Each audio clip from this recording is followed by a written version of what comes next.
Good morning everyone, welcome back to KD current affairs. I hope आप सब बिल्कुल अच्छे होंगे। आज है 4 जुलाई 2026। सो 4 जुलाई 2026 से बनने वाले जितने ही मोस्ट इंपॉर्टेंट करंट अफेयर प्रश्न बन सकते हैं आज हम लोग डिस्कस करेंगे। साथ साथ हर प्रश्न संबंधी जितने भी इंपॉर्टेंट फैक्ट्स हैं मैं आपको बताऊंगा। सो वीडियो को ध्यानपूर्वक लास्ट तक जरूर देखें। वीडियो के अंत में आपसे एक प्रश्न पूछूंगा जिसका आंसर आपको कमेंट बॉक्स में बताना है। सो स्टार्ट करते हैं अपना आज का सेशन की शुरुआत करते हैं रिवीजन क्वेश्चन से। हाल ही में भारत के 97वें शतरंज ग्रैंड मास्टर कौन बने हैं? तो जीवी हर्षवर्धन। हाल ही में भारतीय वायुसेना की 91वें उप प्रमुख के रूप में किसने कार्यभार संभाला? आशुतोष दीक्षित। हाल ही में केंद्र शासित प्रदेश ने स्मारक गोद लेने की विरासत योजना का शुभारंभ किया, तो ये दिल्ली है। हाल ही में विकसित भारत रोजगार आजीविका मिशन ग्रामीण अधिनियम 2025 कब से पूरे ग्रामीण भारत में लागू हुआ? तो ये 1 जुलाई 2026 से लागू हुआ। हाल ही में ई गवर्नेंस पर 29वां राष्ट्रीय सम्मेलन 2026 कहाँ आयोजित किया गया? ये जयपुर में किया गया। हाल ही में artificial intelligence company open AI द्वारा भारत के लिए नए प्रबंध निदेशक के रूप में किसे नियुक्त किया गया? तो ये प्रभजीत सिंह को किया गया। कौन सा शहर 2026 विश्व बैडमिंटन चैंपियनशिप की मेजबानी करेगा? तो ये न्यू दिल्ली करेगा। हाल ही में खबरों में रही फ्लेमिंगो क्रांति किस देश से संबंधित? हो ये अल्बानिया से है। हाल ही में HDFC बैंक ने किसे नया अंशकालिक अध्यक्ष नियुक्त किया? राजीव कुमार को किया। देश के 31वें थल सेनाध्यक्ष के रूप में किसने कार्यभार संभाला? तो जनरल धीरज सेठ के द्वारा। आइए सेशन की शुरुआत करते हैं। हमारा आज का पहला प्रश्न है, हाल ही में भारतीय सेना के नए उप प्रमुख कौन बने? Recently who became the new vice chief of the Indian navy? तो इंडियन नेवी के चीफ बने हैं वाइस चीफ संदीप जैन। इससे पहले धीरज सेठ जो थल सेना अध्यक्ष बने थे।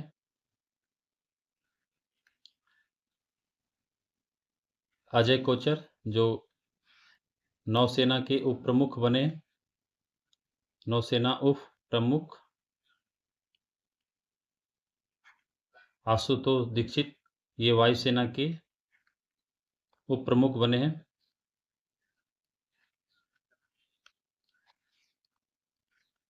तो इस प्रश्न का आंसर हो जाएगा संदीप जैन, जिसे भारतीय सेना के नए उप प्रमुख के रूप में नियुक्त किया गया है। नेक्स्ट प्रश्न, हाल ही में केंद्र सरकार ने किसे केंद्रीय प्रत्यक्ष कर बोर्ड CBDT के अध्यक्ष के रूप में पुनः नियुक्त किया है? Recently the central government has reappointed whom as the chairman of the Central Board of Direct Taxes CBDT। तो ये अभी हाल ही में बनाए गए हैं।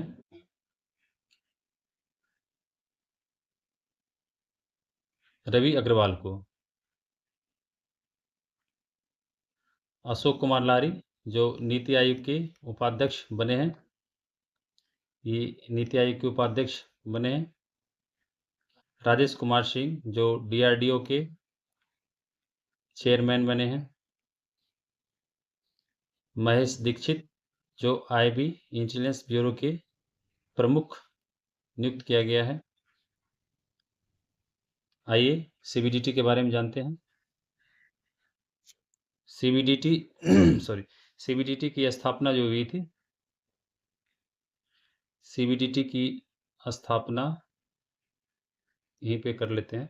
CBDT की स्थापना 1 जनवरी 1964 ईस्वी में की गई थी और इसका हेडक्वार्टर जो है आपका न्यू दिल्ली हो जाएगा।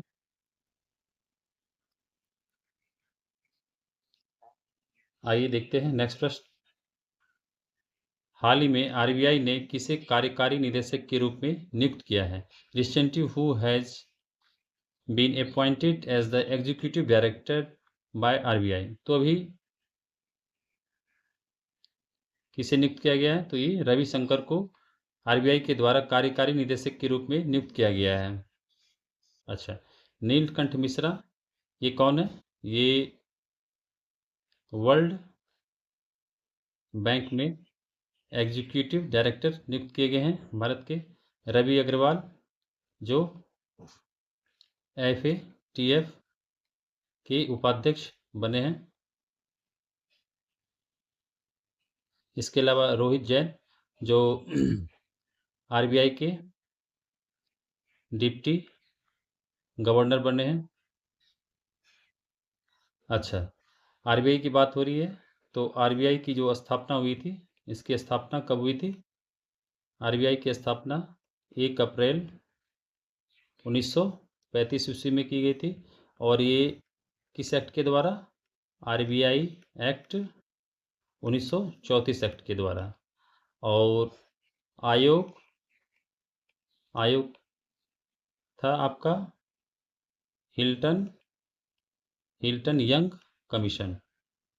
हिल्टन यंग कमीशन के द्वारा आरबीआई एक्ट 1934 के तहत 1 अप्रैल 1934 ईस्वी में आरबीआई की स्थापना की गई। और इसके फर्स्ट जो गवर्नर थे, कौन थे? Osborne Smith. और वहीं पहला भारतीय की बात करें तो प्रथम भारतीय जो थे सीडी देशमुख बनाया गया। और इसका राष्ट्रीयकरण जो हुआ, आरबीआई का राष्ट्रीयकरण, ये 1949 ईस्वी में किया गया। 1 जनवरी 1949 ईस्वी में किया गया। तो इस प्रश्न का आंसर हो जाएगा रविशंकर। आइए इंपॉर्टेंट फैक्ट्स देख लेते हैं। आरबीआई के कार्यकारी निदेशक के रूप में इससे पहले गुणवीर सिंह को नियुक्त किया गया था। भारतीय नौसेना के 48वें उप प्रमुख के रूप में वाइस एडमिरल अजय कोचर को नियुक्त किया गया। डीआरडीओ के अध्यक्ष के रूप में राजेश कुमार सिंह को नियुक्त किया गया है। रोहित राजपाल को ग्लासगो में होने वाले 2026 कॉमनवेल्थ गेम्स के लिए भारत का सेफ डी मिशन नियुक्त किया गया। पी जवाहर को समुद्री उत्पाद निर्यात विकास प्राधिकरण एम्पेडा के अध्यक्ष के रूप में कार्यभार संभाला।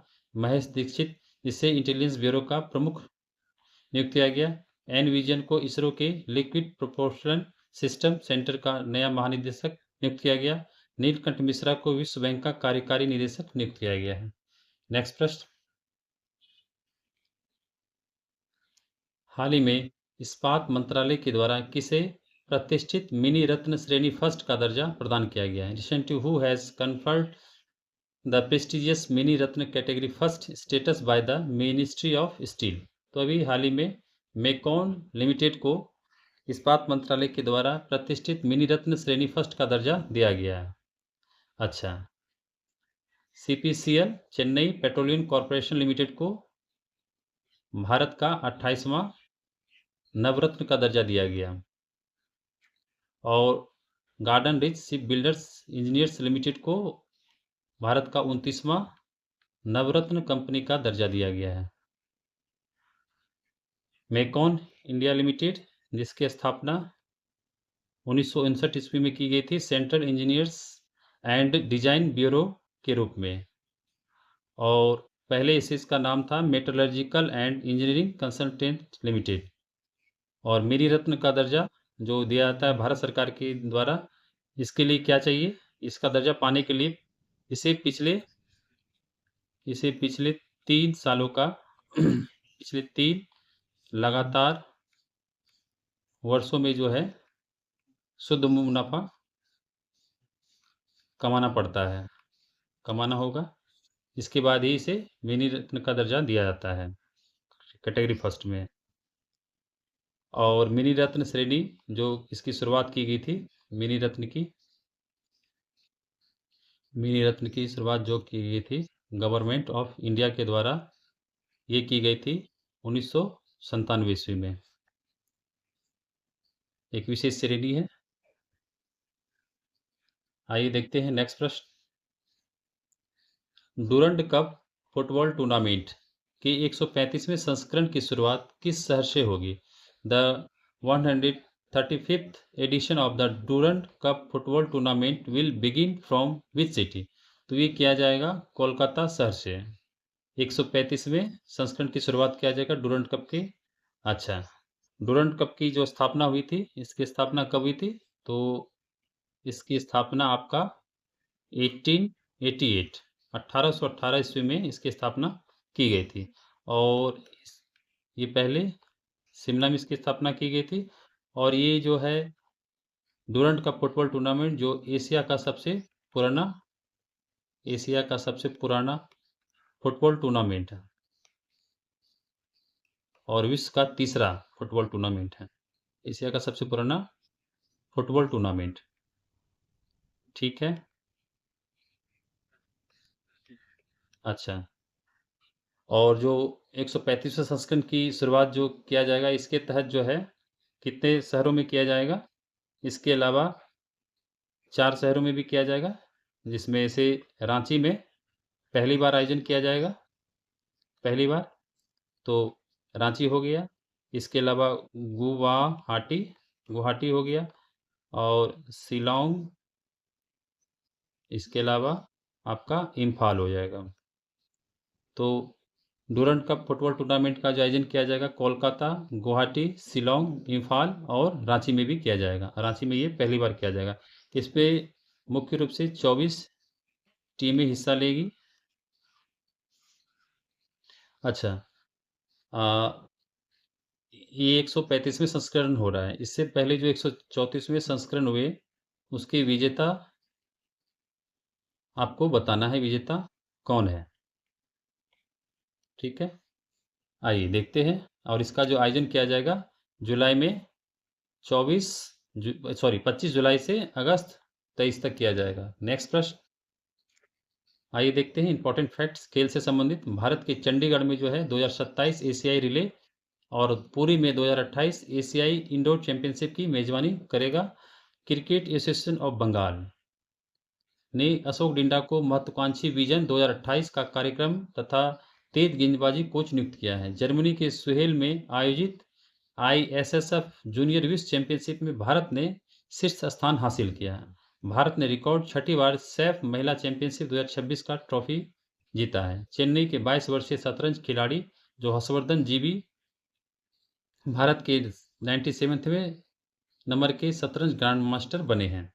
नेक्स्ट प्रश्न, भारत सरकार ने किस राज्य के उंडावल्ली हेलीपोर्ट पर देश की पहली private point in space instrument approach प्रक्रिया को मंजूरी दी? The government of India has approved the country's first private point in space PinS instrument approach procedure at Undavalli heliport in which state? तो ये उंडावल्ली हेलीपोर्ट जो है आपके आंध्र प्रदेश में हो जाएगा, जहां देश की पहली private point in space instrument approach प्रक्रिया को मंजूरी दी गई।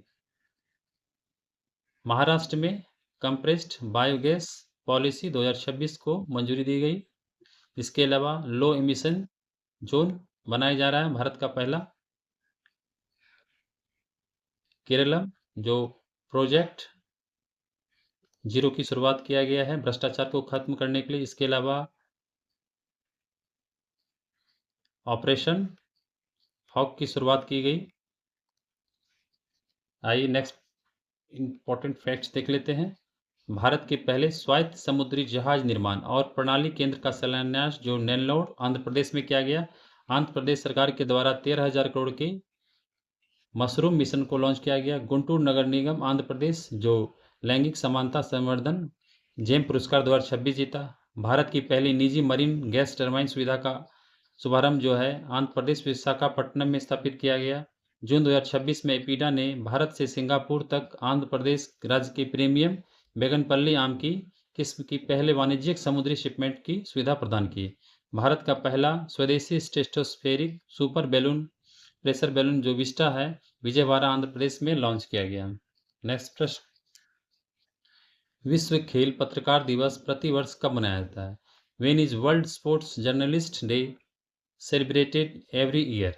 तो ये जो मनाया जाता है आपका प्रत्येक वर्ष 2 जुलाई को विश्व खेल पत्रकार दिवस मनाया जाता है। अच्छा, 1 जुलाई को क्या मनाते हैं? तो 1 जुलाई को GST डे मनाते हैं। इसके अलावा नेशनल डॉक्टर्स डे मनाया जाता है। 3 जुलाई को हमने भी हाल ही में मनाया अंतर्राष्ट्रीय प्लास्टिक बैग मुक्त दिवस। अंतर्राष्ट्रीय प्लास्टिक बैग मुक्त दिवस। और 4 जुलाई को आज हमने मनाना है अंतर्राष्ट्रीय सहकारिता दिवस। सहकारिता दिवस। तो इस प्रश्न का आंसर हो जाएगा 2 जुलाई विश्व खेल पत्रकार दिवस के रूप में प्रतिवर्ष मनाया जाता है।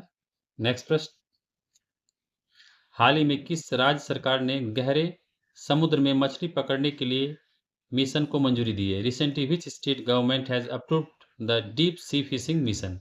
तो ये उड़ीसा सरकार के द्वारा गहरे समुद्र में मछली पकड़ने के मिशन को अभी मंजूरी दी गई है। अच्छा, आपको बताना है समुद्री मछली उत्पादन में प्रथम राज्य कौन बना 2025 में? ओडिशा, जो भारत का पहला राज्य है जिसने समुद्री स्थानिक योजना लागू किया है। भारत की पहली ग्लास सबस्ट्रेट आधारित उन्नत चिप पैकेजिंग इकाई की आधारशिला जो भुवनेश्वर में रखी गई।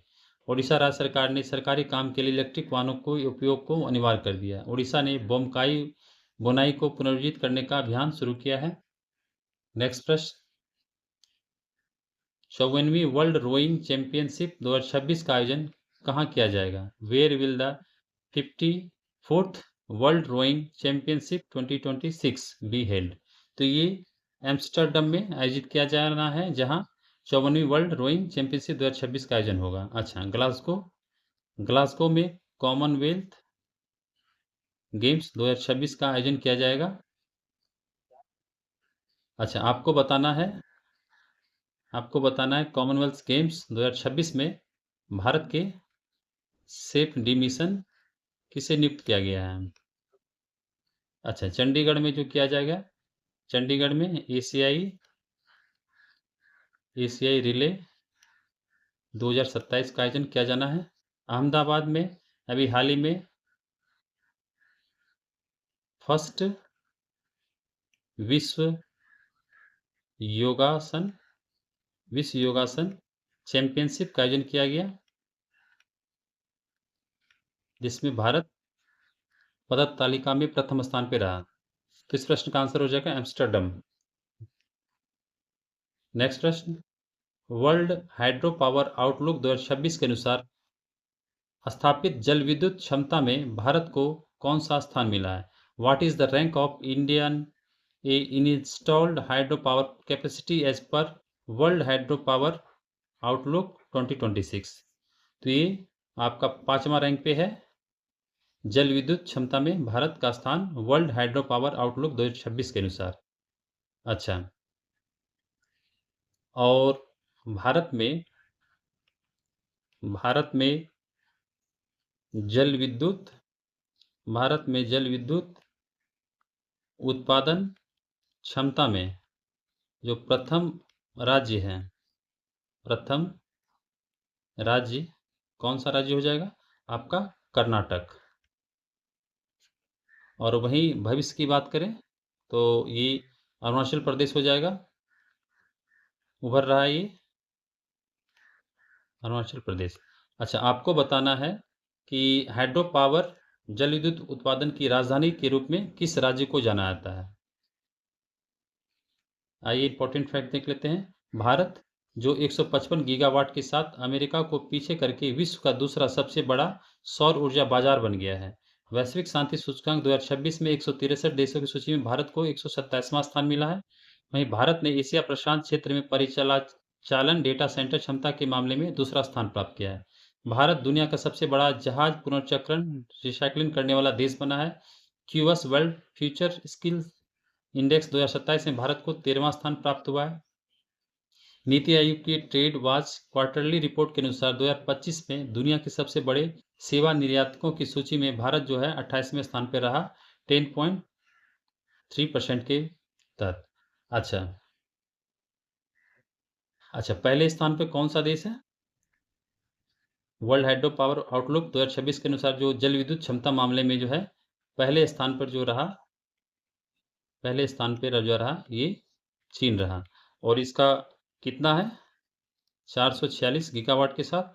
वहीं भारत का जो गीगावाट रहा, वहीं भारत जो 56 गीगावाट के साथ रहा और ये 5th रैंक पे रहा।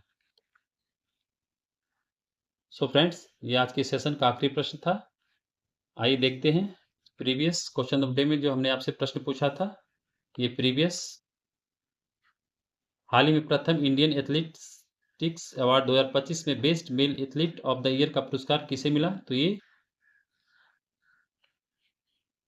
नीरज चोपड़ा को दिया गया। आइए क्वेश्चन ऑफ डे में देखते हैं आज का प्रश्न क्या है। हाल ही में खबरों में रहा फ्लेमिंगो क्रांति किस देश से संबंधित है? आप इसका आंसर हमेशा की तरह कमेंट बॉक्स में जाके दे सकते हैं। आपको आज का सेशन कैसा लगा कमेंट करें, सेशन को लाइक करें, शेयर करें। सो मिलते हैं अपने नेक्स्ट सेशन में। थैंक यू, धन्यवाद।